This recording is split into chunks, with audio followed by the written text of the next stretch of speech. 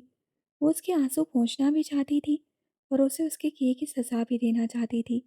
جو غلطی وہ کر چکا تھا اب اس کی تلافی کسی صورت ممکن نہیں تھی، لہٰذا وہ اپنے دل کو کچلتے ہوئے ایک جھٹکے سے اٹھی، پھر تھوڑی دیر اس کے پاس ٹھہرتے ہوئے بولی تمکین رضا کو پھر سے تماشا مت بناؤ اشر، کیونکہ جن لوگوں سے پیار کیا جاتا ہے انہیں بار بار ذلیل و رسوا نہیں کیا جاتا۔ میری خوشیاں اب ارید سے وابستہ ہیں، کیونکہ وہ شخص مجھ سے بے پناہ پیار کرتا ہے، چاہے اظہار نہ کرے مگر تم سے بڑھ کر میرا خیال رکھتا ہے۔ یقیناً وہ مجھے خوش رہنا بھی سکھا دے گا، لہٰذا تم بھی اب اس خواہش کو دل سے نکال دو تو بہتر ہے کہ میں اب دوبارہ کبھی تمہاری زندگی میں واپس آؤں گی۔ چلتی ہوں، اپنا خیال رکھا کرو۔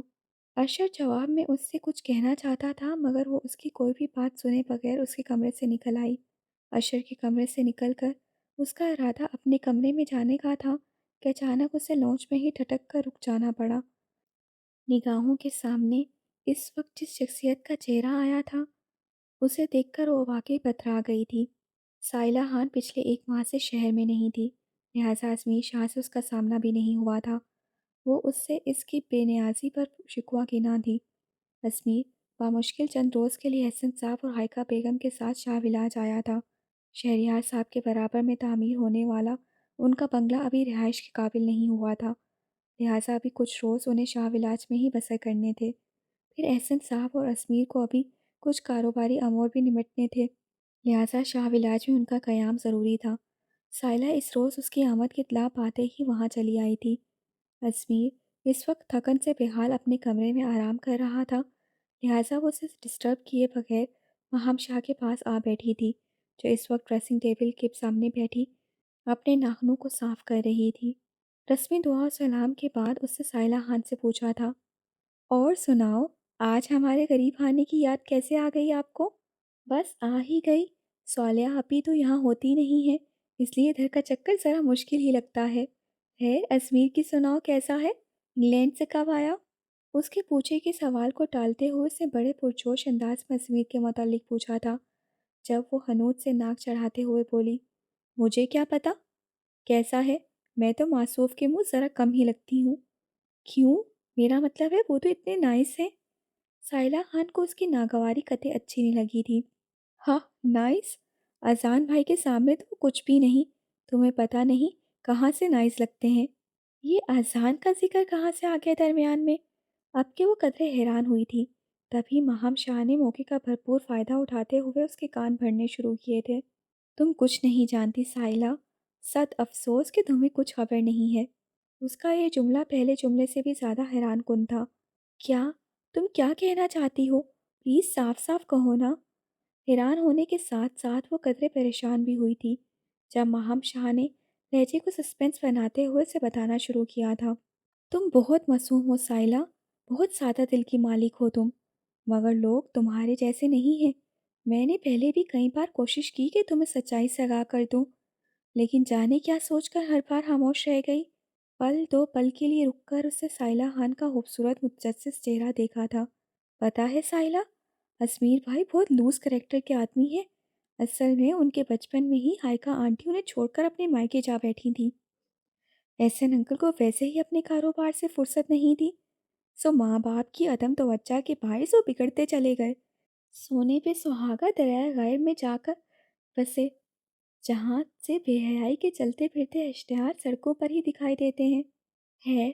وہاں جا کر وہ کسی شہزین نامی لڑکی کی محبت میں گرفتار ہو گئے، مگر اس لڑکی نے ان کے لوز کریکٹر کی وجہ سے انہیں نہ صرف ٹھکرا دیا بلکہ ان کی خوب انسلٹ بھی کی۔ وہاں سے خوب خوار ہو کر وہ یہاں پاکستان چلے آئے اور عیشا کو اپنے چکر میں گھیرنا شروع کر دیا۔ وہ بھی تمہاری طرح کی سادی تھی، لہٰذا ان کے چکر میں آ گئی، مگر نورینہ پھپھو ہوشیار تھی، انہوں نے بات بڑھنے سے قبل ہی ماما سے عریشہ کی بات اذان بھیا سے پکی کر دی۔ ہم بھی چپ تھے کہ چلو گھر کی بات گھر میں ہی رہ جائے تو بہتر ہے عریشہ کے ہاتھ سے نکل جانے پر ازمیر بھائی نے تم سے ناطا جوڑ لیا، اور حقیقت میں ان کے نزدیک تمہاری کوئی عزت نہیں رہی۔